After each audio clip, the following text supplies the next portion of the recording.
but some people... in Korea or being from Korea or both? They're kind of... I think it's being from Korea that's what they're hating on. Yeah, I'll have to see. I'll post the link in the scroll box. I mean, I'll post the troll box link in GitHub is what I meant. All right. Cool. All right, we can start, guys. Started now. Yay. Okay. Let's check this out. All right. First agenda item. Thank you, everybody. The subtleties we're going to work out. Let me see here. Is Arcady on?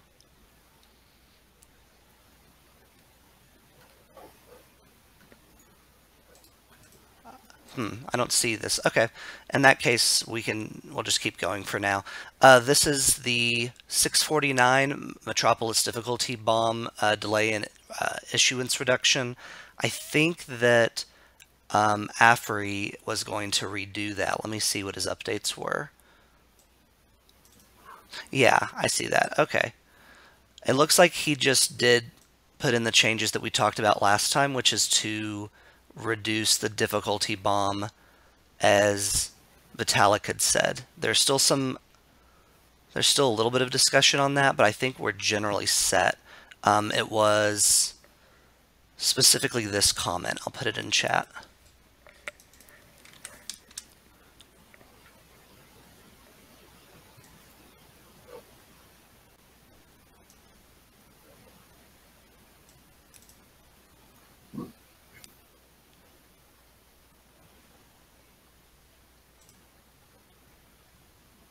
So what this is trying to do is this is trying to replace 186, which was going to... Where is that? Oh, yeah, reduce ETH issuance before proof of stake. So I think all this did is combine it. Yeah. So yeah, this looks good to me. Does anyone have any comments on this? Hold on. Which specific comment was this? Was this the one I wrote, or is this a different one? The one I pasted was the one you wrote that I believe Afri included in here, but I'm double checking right now. Okay. Yeah. Yeah. And I guess the main question is, was there anybody... here is the link to the file. I don't think that this has any difference for... Okay, yeah, the block uncle and nephew reward rates was 3 trillion if block number is greater than or equal to Metro Fork. 3 ETH, actually. So the new uncle reward is 8 minus K times new block reward divided by 8. And the new nephew reward is new block reward divided by 32. This looks the same. Yeah. I mean, like, the simplest way to define it would be just like a across the board 40% reduction in all of the balance changes in the block finalization function. But I think everyone understands what the spec is. Okay, sounds good. So any other comments that need to happen on that, feel free to go ahead and do that. Okay. Which one are we aiming for with this one? Oh, this one is 649. Yep. Say that one more time, Martin. I think I missed it. Which one of the forks, the first or the second? 649 is yeah, that's a good question. First. I think it was the first is what we talked about last wait, time. You mean... Yes, it has to go into the first because, like, it's if we wait until the seconds to do the issuance reduction and the block and the Ice Age delay, then blocks are just going to be way too slow. Right. Okay, cool. So for the next item, unless was there any other comments on that? It looks good to me, but that's something that can be kind of finalized next meeting if need be, but I don't think we've changed anything about it in the last few meetings. Do we have an update on the projected block times? I can do that right now.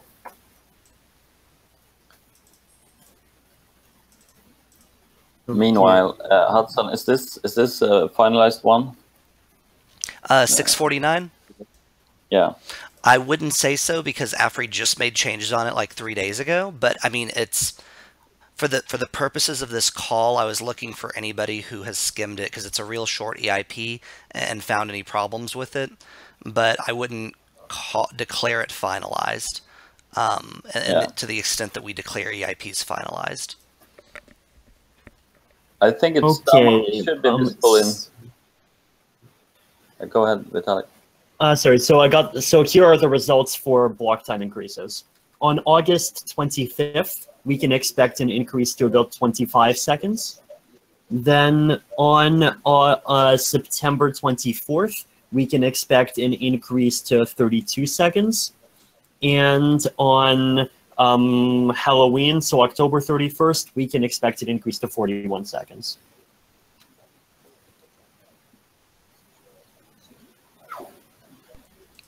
Okay, cool. Let's see. So are there any concerns around those numbers being given? Whenever I did kind of a really unofficial Reddit thread about the block time, everyone was kind of saying after 40 seconds it would be a little bit tough, but right now there's not many dApps in production that require sub 40-second block time. Yeah. So one thing we could do is try as an initial to see if we can get Metropolis in by September 24th, which would be 4.3 mil. Though I'm not sure if that's like over optimistic, not optimistic. Yeah, I think that we'll have to get to the point where we talk about testing and which EIPs are going in. Right. Because I think there was some confusion. Yeah. So let's go ahead, now that we know the block times, let's reapproach that once we get to the item on where the testing is. Okay. Hudson, could you make sure that EAP winds up on the first page of Ethereum EAPs for either accepted or under consideration? Absolutely. So, I think there's a pull request from, I thought there was a pull request from Afri to add that, so I'll double check that. And if not, then me or Casey will change it. Yeah, it's good to have those collected. Definitely.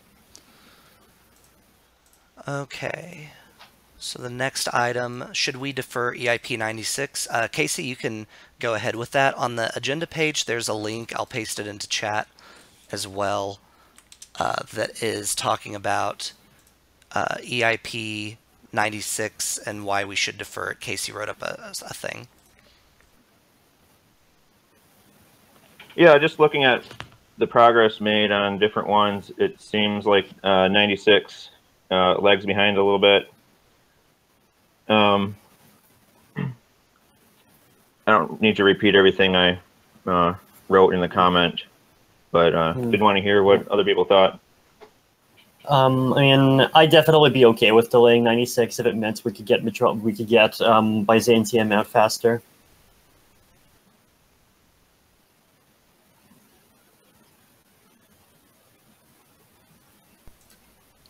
Yeah, I'm looking through this. My question is, does this affect any of the other EIPs that would be going in, or does it stand on its own? It's totally standalone. Okay. Then yeah, I think that as far as, getting the difficulty block delay change in there, I think that could be more important. Yeah. It sort of depends on whether it's more difficult to pull the change out of the code bases that already have it, which I think is mainly C++ and parity. Versus, well, it's not so much a matter of pulling it. All we have to do is just rename it, change the word Istanbul to the word Constantinople, and then set the Constantinople fork block number to 50 trillion. Okay. I see what you did there. All right. Calling it Constantinople instead of Istanbul is a rather political move. Hello. I think in case of this CAP, there are some pending issues there, and and I would say it's quite a lot of unanswered comments about the change into some details.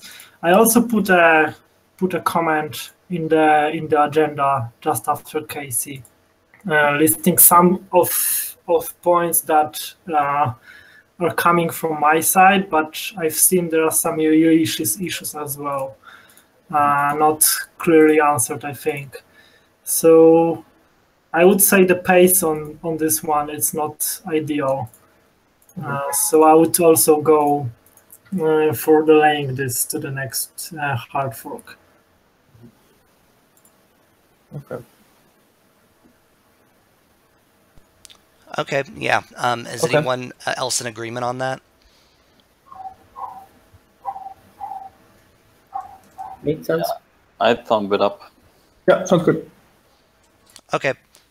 That's pretty much everybody, so I think that's good that we delay that. So Unfortunately, we don't have any parity folks here. Yeah, exactly. But, I mean, and we'll say for the moment this is okay, and I'll double check with Arcady because I think I'm going to be talking to Rob soon, specifically. So next item, and I'm actually actively updating this, but let's go to the one that Tim posted. It's a recent comment I'll post in the chat and in Gitter. So this is it. It's basically asking about the Big Int mod EXP EIP 198, the requirements for the benchmarks on that. So Tim, you can go ahead. Yeah, hey, what's going on, everyone? So yeah, it looks like Pure just commented on that, and he said it was mostly finished, and that he was going to maybe add some other requirements later. But yeah, I'm not sure what you guys wanted or needed in regards to that specific issue. So for the ModEx, I think there was a discussion if short inputs were penalized unfairly. And I think that's been settled, and it's been settled on what formula to use for the ModEx. What is not really settled, and that goes for ModEx, and the rest are the specific costs. But as far as I know, the formulas are agreed upon.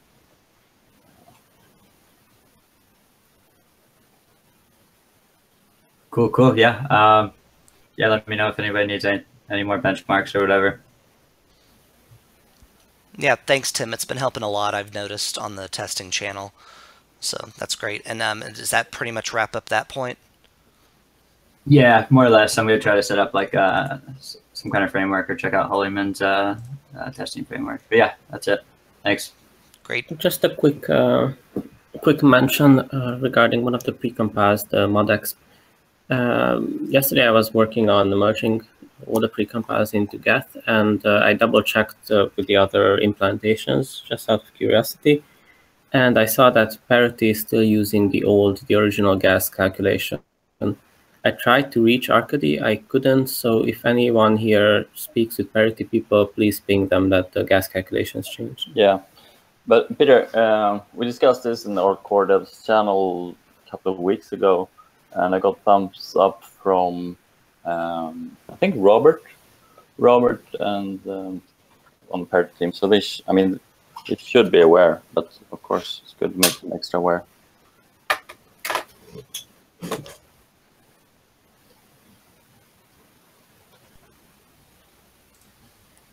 Okay. Any other comments on that?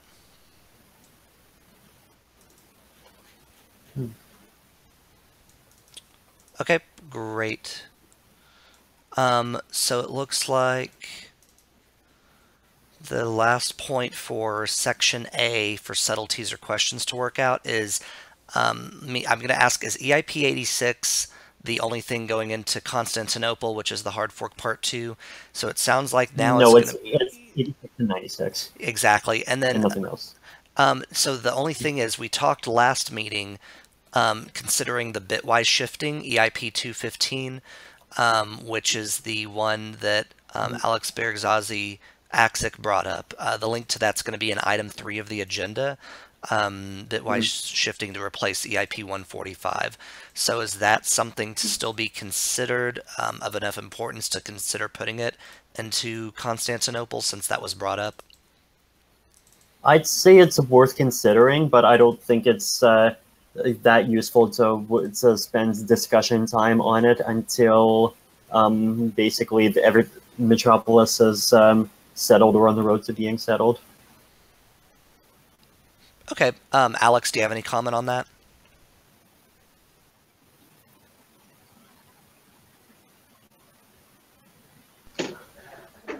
Sorry, the first half was breaking up what you said, Hudson. Oh, I was saying that I was asking, which ones are going into Hard Fork Part 2, Constantinople, and for that one, you said you made a comment recently that EIP 215, bitwise shifting, was considered as part of that, and since I believe that's your EIP, what's your perspective on putting it into Metropolis at all? Well, of course I would be happy, but it's really up to the people implement, the different clients. The client I could handle is the JavaScript and perhaps the C++. I would be happy to work on those two, but any other clients, it's not really up to me. But I would be happy to have it sooner than later, of course. I guess it's not such a high priority at the moment compared to the other work in progress. Understood. Yeah, I would agree there, and I do think it's pretty cool. Anybody else on the line have an opinion up or down about this?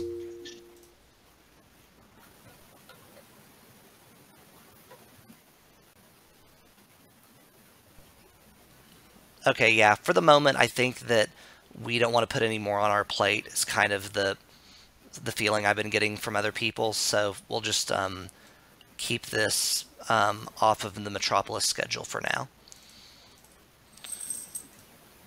So let's see. If there's no other questions on that, let's go ahead and do updates on... Let's do actually, instead of updates to testing, let's do updates from the client teams first. Geth, is there any updates on your end worth mentioning? Yeah, sure. So Felix has been working with the C++ team on test generations. We are, as far as I know, all the tests that have been generated are currently imported into our repo. So we have all the wrappers, I think, for all of them. And we also finished more or less polishing all the precompiles and basically just ready for merge. So whenever Martin or Felix thumbs it up, it can be added. And the last batch of polishes that we need are the opcode EIPs. In theory, they are done. In practice, I just need to polish it up and merge. So one of the few issues that I do have is that, for example, we've merged in already a few weeks ago 2 EIPs. One of them was the difficulty adjustment, which obviously needs a rework due to the Ice Age. And the other one was the removal of the intermediate state root, which now was obsoleted. So from my perspective, it would be nice to have a list of EIPs that we are finalizing so that we have an idea of where we're standing, because it's a bit annoying that that we have to weed out previous EIPs that were at least previously thought finalized. So we can look through the github.com/ethereum/EIPs repo. I'll just link that again. So if you look through the ones that are in there now, number 96 should probably be put into deferred because we've moved it to Constantinople. Then 98 should probably be just removed entirely because 658 supersedes it. Then 100 is still fully intended to be happening. Then 140 is going to happen. 196 is going to happen. 197 is going to happen. 198 is going to happen. 211 is going to happen. 214 and 214 is going to happen. And we also need to add in to that 669. At least that's my understanding. Yeah, it's 649/669. Yeah. Mm-hmm. Okay, that sounds great. Mm-hmm. Yeah, and we can update that list after this meeting. Mm-hmm. Cool. So that was Geth. Do we have anyone here who can speak for parity? Matthew English, are you with a client team or consensus or? With consensus. Okay, perfect. Just making sure. I thought you maybe were with parity. No. Okay. Actually, I've been working with Geth. Sweet. Well, welcome. So let's see who else. Let's see. Parity. I think last time we checked, they said they had everything implemented as far as test passing. Does anyone have? Has anyone seen them comment about how many tests were passing versus failing recently? Martin, I know you've been talking to Arcady some. Yeah, I've been quite out of the loop for the last 2 weeks, so I don't know. The Hive tests show a lot of failures, and currently I don't think they're running. I need to look into that. I'll know more in a few days. Sorry. Oh, no problem at all. Okay, so the next one would be C++ Ethereum.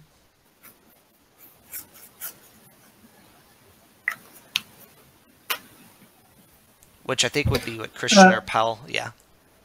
Yeah, I can start here. I think there were no functional changes in terms of EIP implementation.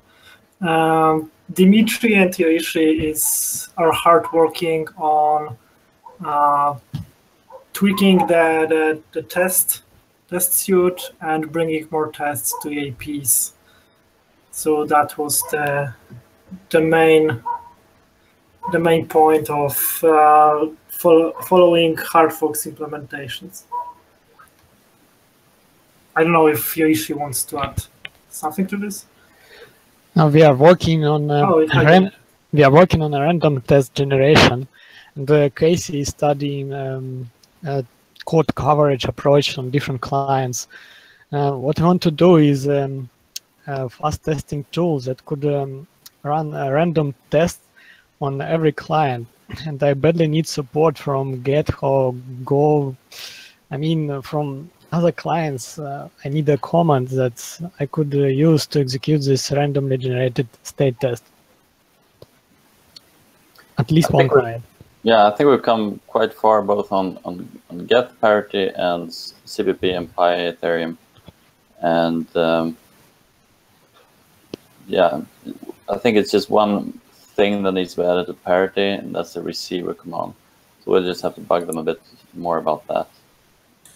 So I think the way to proceed here is to first Dimitri provides a sample file, and maybe Dimitri can also create issues on each client repo. The file is the same as a state test. It's just a state test, but it's randomly generated. It has some random VM code. Yeah, sure, but you know, if you have finished implementation or not, in order to know that it's convenient to have a fixed one file.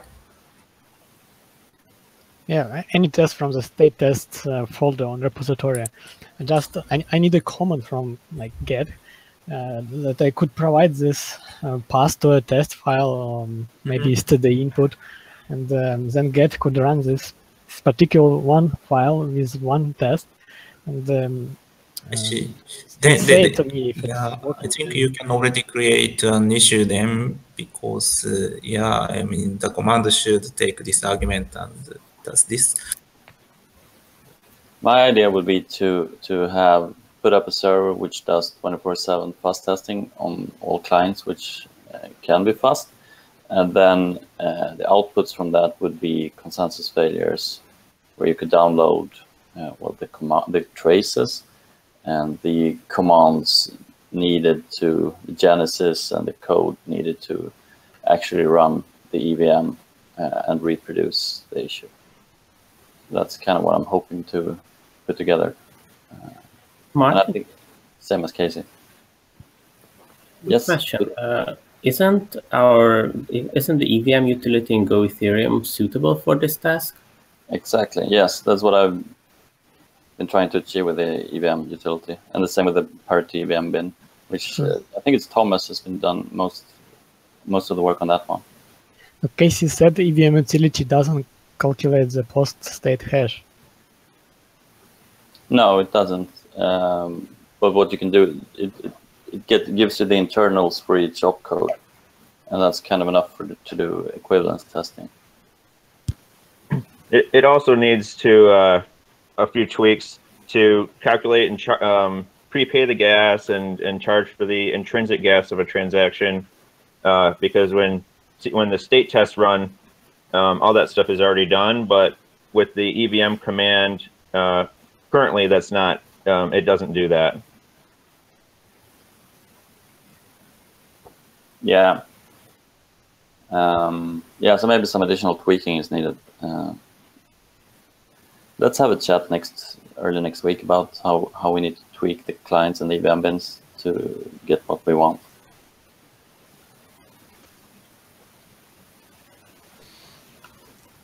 Okay, any other comments on that? It sounds like a separate meeting's being set up.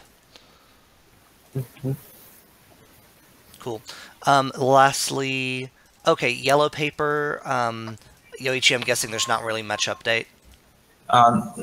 Still, there's a pending task of separating metropolis into Byzantium and Constantinople that has not been done. Here, some coordination with Gavin is necessary, I think. Okay, sounds good. Let's see. The next one is Python, Pythap, Vitalik. I did run the tests for Metropolis, and they all seem to be passing. There was one exception that has to do with code size, and I believe so. We still need to confirm whether or not the code size is 24,000 bytes or 24,576. So that was one thing that we need to confirm, and so I'm pretty sure that it is exactly 24,000. Oh, I believe most clients implemented the other number. Oh, the other one. Yeah, okay. Nicely looking. So yeah. Okay, so this is important. Can we quickly check right now to see what number is implemented particularly in Geth and Parity? Yeah. Can someone? What we can do is looking up the Hive. So if there is it? So what's the name of the blockchain test? And then I can look up the Hive result for that. I mean, the simplest thing is to just go through the source code. Yeah, the maximum code size.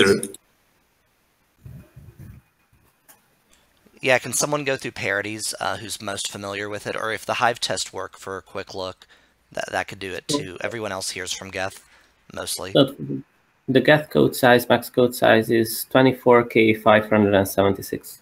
Okay. Just to clarify, would a contract of size exactly 24576 be accepted? Let me check it. Okay.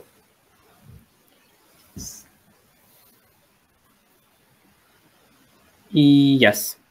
Okay.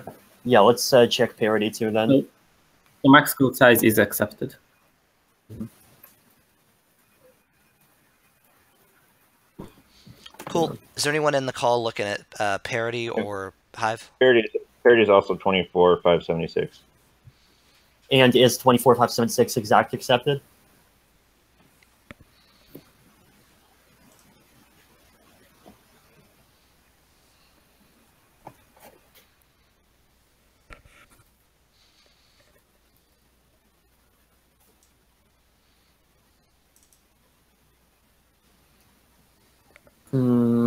For CPP Ethereum, it's 6000 in hex. Maybe. So that's yeah. So that's 24576. Can convert on the fly. Sorry. That is 24576. Okay, so this is important because the EIP that introduced this change, number 170, actually said that the maximum code size is 23999, and somehow we ended up diverging in the EIP. Also, Yuichi, can you check what the yellow paper says? So first I did this 24K, and after a while some tests failed, and I asked around, and the people told me, no, don't look at the first comment in the if, just look at something below.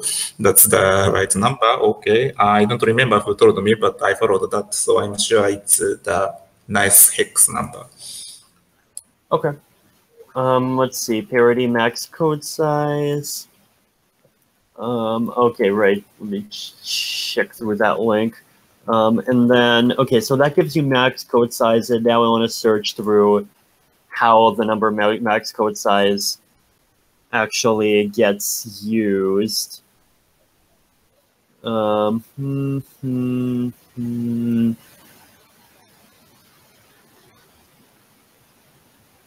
Wait, hold on.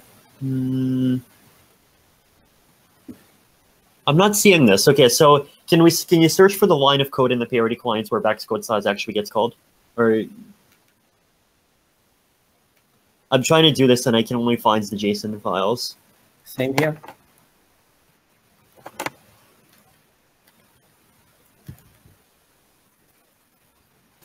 Yeah, well, they put it in a variable with underscores instead of camel case. It's underscored thing.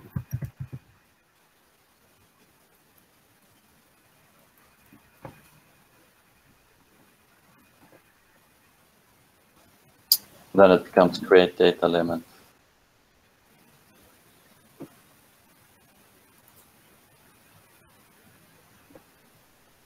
Right. Okay.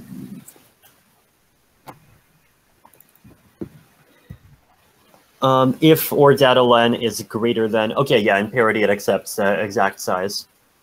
If you look at ethcore / src. Yeah, put the link there in the chat. There we go. It's line 311 of this file too. Okay. Yep. No, that's okay. Good that we've cleared that up. The other thing I wanted to confirm is, are we confirming, like, in the Skype channel? I had suggested the change that the change retroactive from Genesis, that if you try to create a contract at the point and the contract's code or nonce is non-empty, then contract creation fails immediately, so before initialization even starts.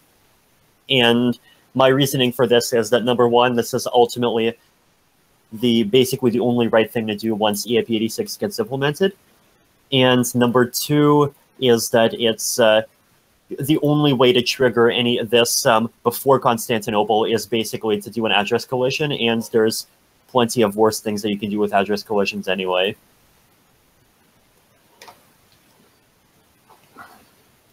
Is there any thing that is pressing that we do this now instead of?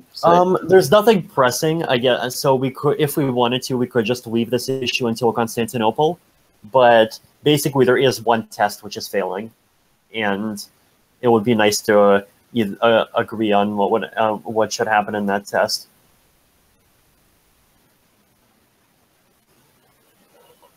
I mean, if this does mean just not thinking about this until Constantinople, and that's fine too, because as I said, the chance this will turn into a consensus failure is microscopic. So, for example, I know for a fact that when it turns out that C++'s implementation of this, like Yuichi and I figured out the C++ implementation of this was bugged. So if someone can create an address collision, then they'll create a consensus failure.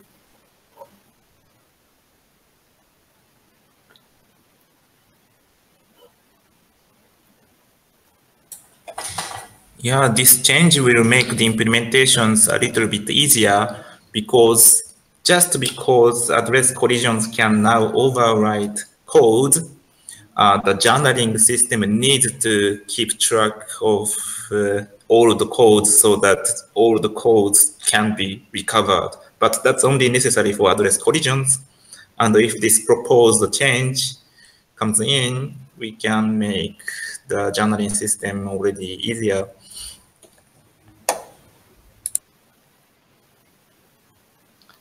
Yeah, I guess it's a good change. I mean, because if it's already a consensus issue, it's just good if we define it how it should be.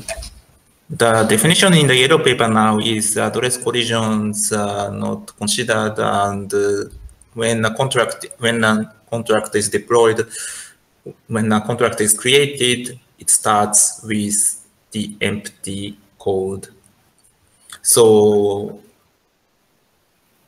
address collision overrides a contract.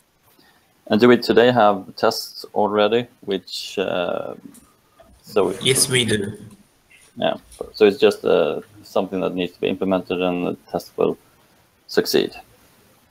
So Ethereum/tests already have this test. So basically, there are two ways. I mean, yes, the default way would be just believe the yellow paper and try to get it right in PCP Ethereum and test cases, and all other clients implement this for this virtually never happening case. The other way is Vitalik's proposal.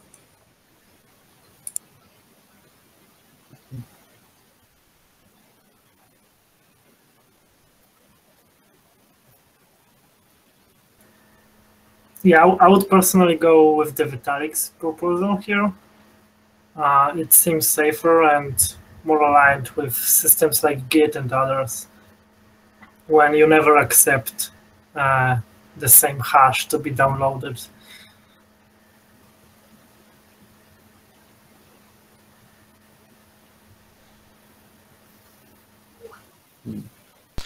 Okay. Vitalik, did that cover that topic? Right, so what's the decision for the moment? Is there one? I'm not sure there is one.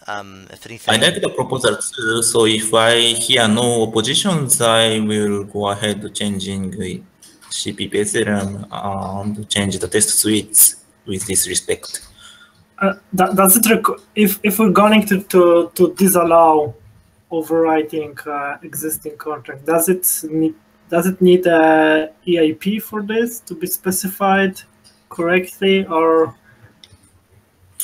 you can just generate some tests and force everyone to be compliant with the test?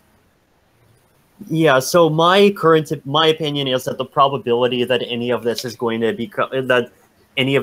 be an issue at all, like even in the presence of attackers before Constantinople, is very small. And so I would personally view it as being kind of similar to EIP 170, where we had implemented the code change, the maximum code size limit, and implemented it retroactively. Or at least we may have implemented it retroactively, I forget. So I'd be happy to write up an EIP for this very quickly if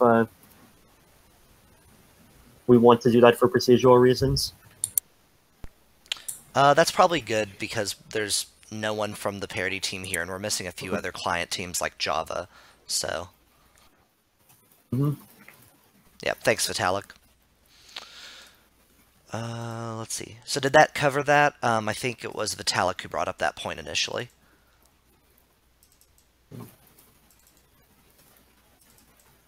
Okay, great. And we were in the middle of seeing where PyEthApp was. So PyEthApp, you were just saying you were figuring out that main point. Oh, you're cutting out again. Then I think we should be. Can you hear me now? Yep, I can hear you now.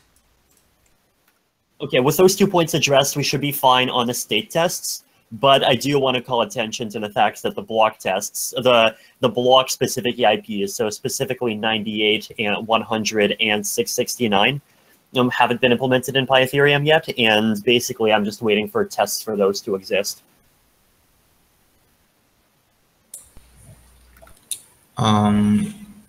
Is the Ethereum client running blockchain tests? Yes, it can. Okay. Okay. Do tests exist for you for any of those? Actually, no. The PyEthereum, I forget though. The PyEthereum client can run blockchain tests, but it has not been passing them for a while. And part of the reason why is basically confusion on what block schedules are supposed to apply to what sets of block tests. But I mean, we can take that offline and figure that out. Do the blockchain tests currently implement the block specific EIPs? The transaction receipts, yes. Okay. And specifically the version that replaces the transaction at receipt with a single byte for success or failure, right? Yes. Okay. What about 90? Okay, so that covers 98 and 100, the uncle and difficulty change. Yes, the difficulty in the blockchain tests should be already computed with the new formula, and I had to refill some tests when I changed when somebody changed the difficulty formula. So there are tests involving uncles, so there should be. Okay.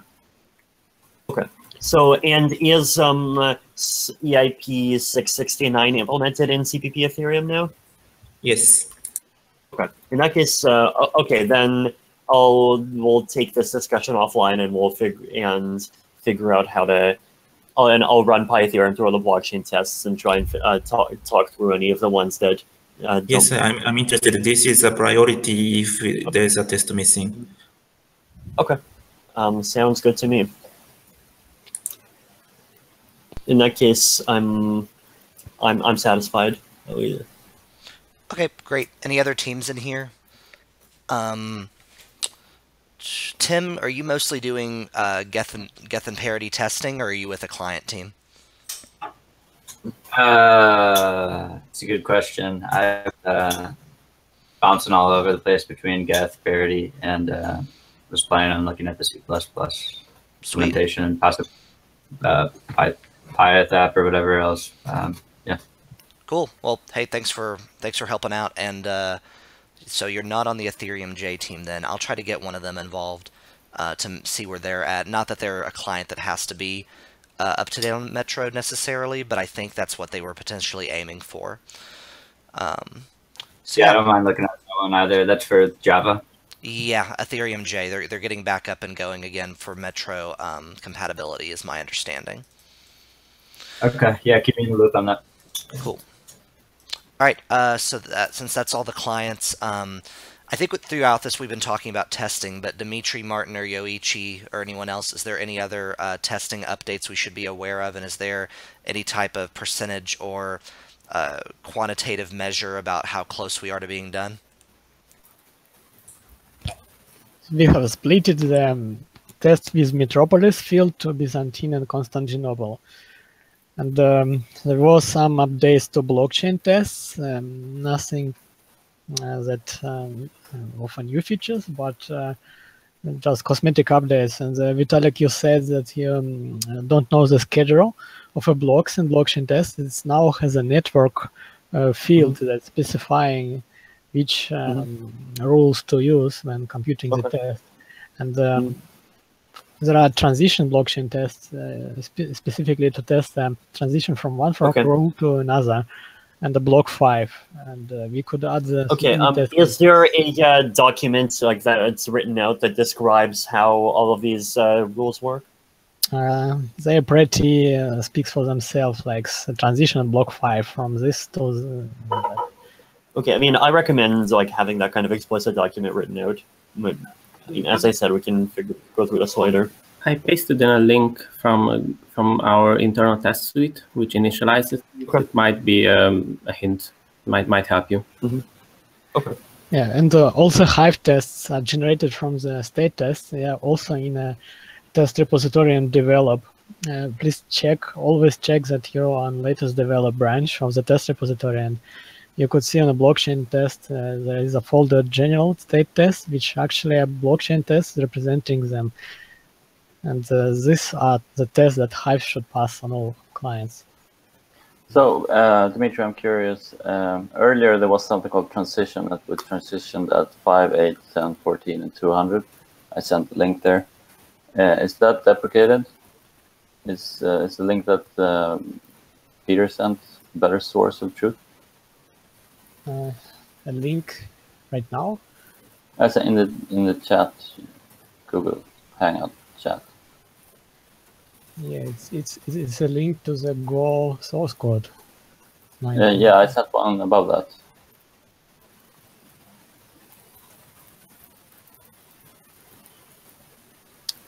Rules for transition, and yeah, this is deprecated now.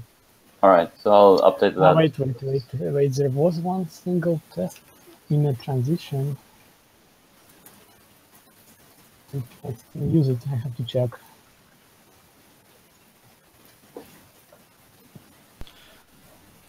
Okay, so if I understood you right, Dimitri, you said all tests are written, right? Yes, that's deprecated. Tests are never written like we couldn't cover. Yeah, no, I get you. I get you. Well, to solve that problem, I want to run a random test generation, like fast testing. The one that Casey is currently working on, it's his own approach. And my approach is generating a random puzzle code and run that random scenarios of code combinations on other clients and see maybe I found something. Yeah, Casey was telling me about the fuzz testing. It's really, really awesome looking. So if anyone hasn't talked to Casey about that or seen it, talk to Casey. It's really, really cool. Yeah, Casey is using some tool that covers all of the possible scenarios or code coverage. And then he executes this for one single client. And if you will be able to run this test on other clients, and maybe we could find new issues. So we are working now on coverage with the fast and random tests. Okay, great. The art of fuzz testing. There's actually a whole subreddit about fuzz testing, by the way. Oh wow. Back to Hudson's question, if we have measurement of progress, how many tests are failing, how many are succeeding. When the online Hive statistics works, it will be that measurement.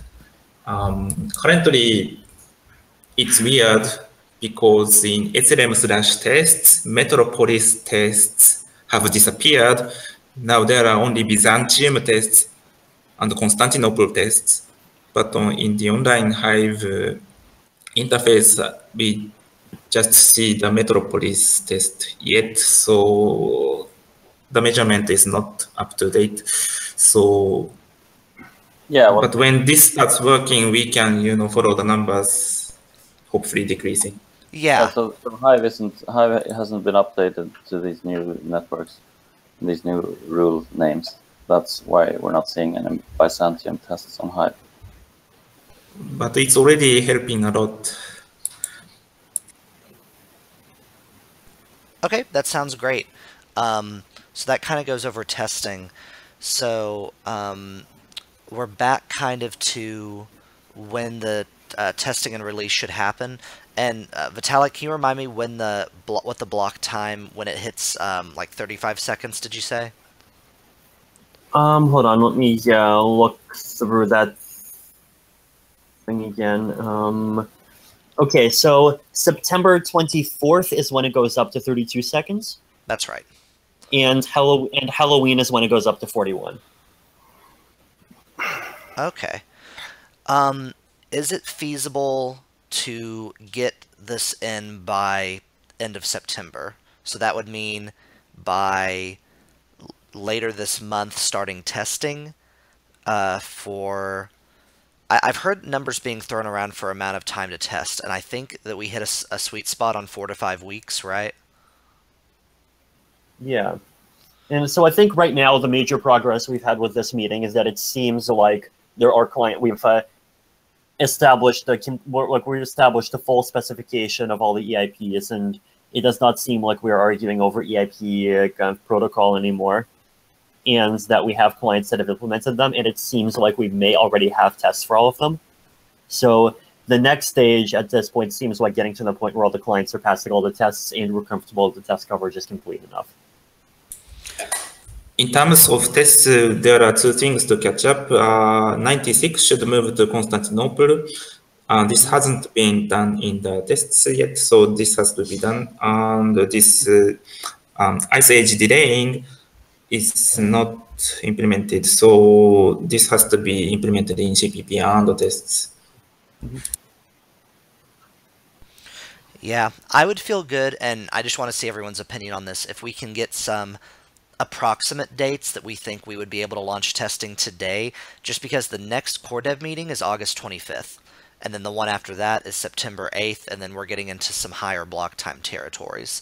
So I don't know, for instance, like which teams have the resources to make sure this is done by then. Martin, what was your opinion? But well, I was going to say that, I mean, testing is happening all the time. But I think that we should perhaps start weekly calls, people who are doing testing and are writing tests and doing these things to really get that ball, get all the tasks done that needs to be done. Testing phase could also mean activating it on the testnet on Ropsten. Yeah, and actually, with that, would Ropsten be the network we use, and is it stable enough? Well, that's the only network that all clients speak, so I guess. Yeah, unless we just spin up a whole new one, but yeah, I feel like the easier thing is to just do Ropsten. Well, it makes sense to activate it independently on Koban and Rinkeby as well.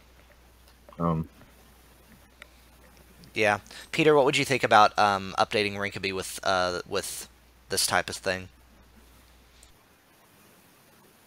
Basically, that's just modifying a configuration, so it's, for me, it's all the same. Okay, cool. All right. Anyone want to be brave enough and throw out a time we should be doing all this, or should we wait till next time to declare a time? I keep getting worried when we push it back, but if I'm the only one, then I'm cool waiting.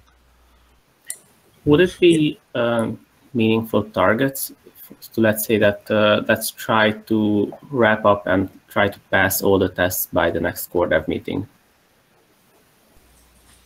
Okay. Yeah, that would be okay.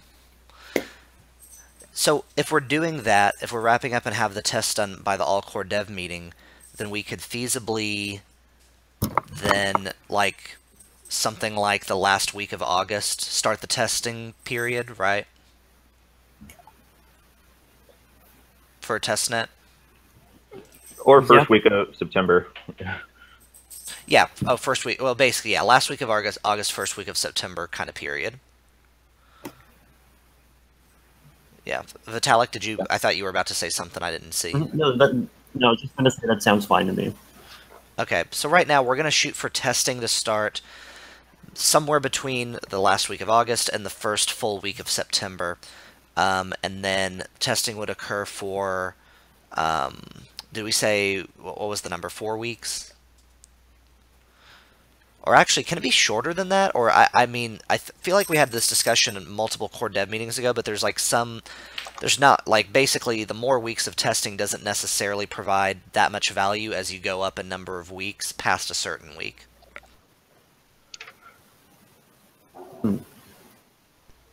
Do we have any features which are already entirely finished everywhere and could be launched already? Or do you want to launch everything at the same time? I think everything at the same time, just like how it would be on LiveNet's usually how we do it, right? Yeah. Well, there isn't really a better way unless we want to simulate 3 small forks. Yeah. I think that we should just do everything on testnet at the same time, everything on LiveNet at the same time, just because we're already breaking up the hard fork to put things on a second part of it, or a second mini hard fork, I guess we can think of it as. So breaking it up for the actual launching of the features further doesn't make sense to me.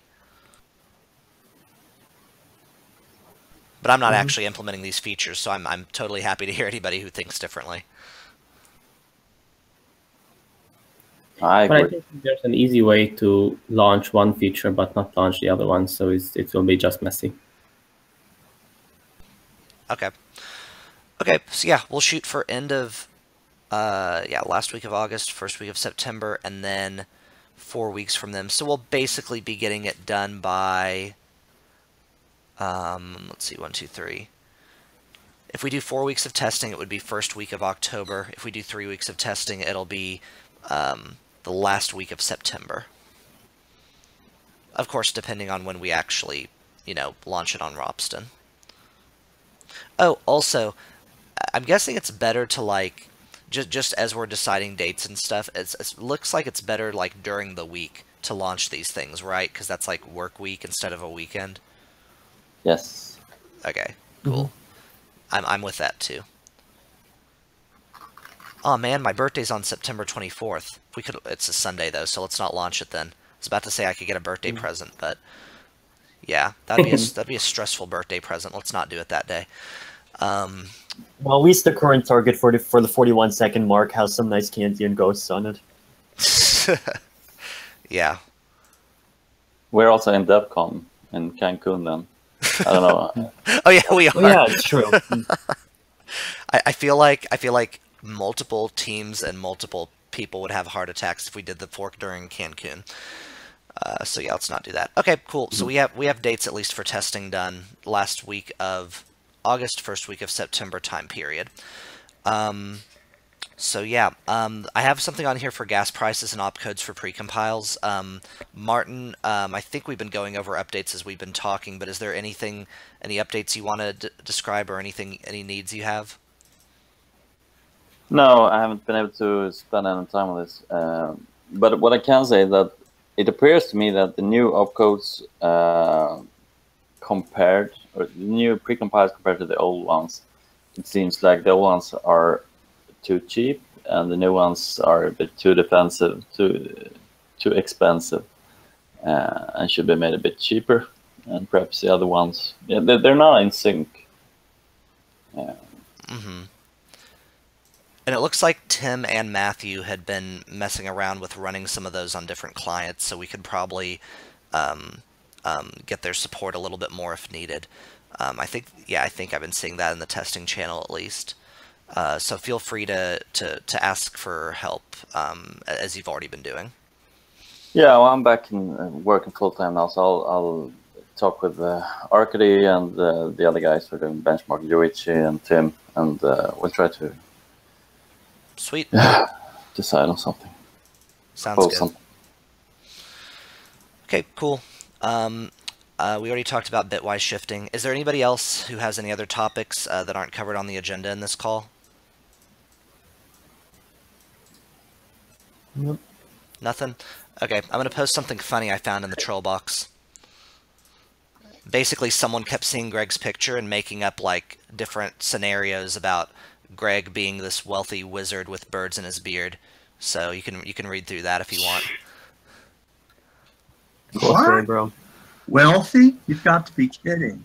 Yeah, apparently you own 80% of Ethereum, and everyone. He was like, I want to keep hearing that guy talk. I want to keep hearing that guy talk, and it was all this stuff. So yeah, just gonna end on a comedic note there. All right, cool. Share some wisdom, Greg. Yeah, do you have any wisdom to share, Greg, before we go? What? I don't have any wisdom at all. Okay, so that guy. If I had any wisdom, I wouldn't be living in a beat-up mobile home in the middle of nowhere. Okay, cool. Well, thanks everybody. And I would have bought some ETH a year ago. Goddamn it. Okay, thanks everybody. Have a good day. We'll see you in 2 weeks. Okay, bye. Yep. Bye. Bye. Goodbye, all.